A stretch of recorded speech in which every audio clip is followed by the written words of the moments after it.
Well, it wasn't the greatest game for Brewer fans, but it was a great game for baseball nostalgia fans.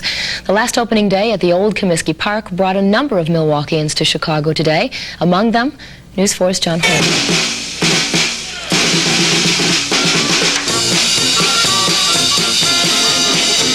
The music and the magic returned to America's ballparks today. For Brewer fans, the place to be was Comiskey Park in Chicago. Mr. Briggs! Mr. Briggs! Living in Eau Claire, moved down here for a job, worked for Federal Express, called in sick today. Later, guys. And just always been a Brewers fan. Brewers are going to go all the way this year, especially with Big Dave. But Big Dave Parker and his new Brewer teammates were upstaged today by the park they played in.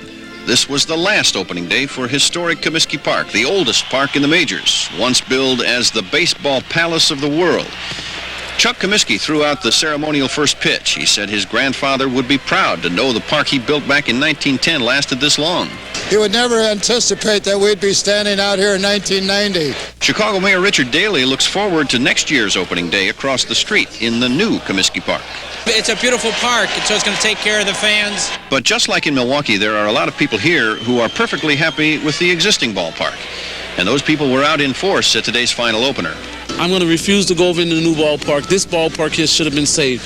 Many memories, a lot of history, a lot of lives has been touched. It was a nostalgic day at the grand old ballpark. Fans were saving ticket stubs, buying extra programs, and one man was preserving history with this unique panoramic camera.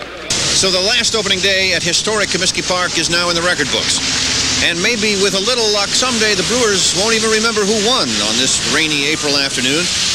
They'll just remember that they were a part of history on the south side of Chicago. At Comiskey Park, John Hoylman, News 4 Tonight.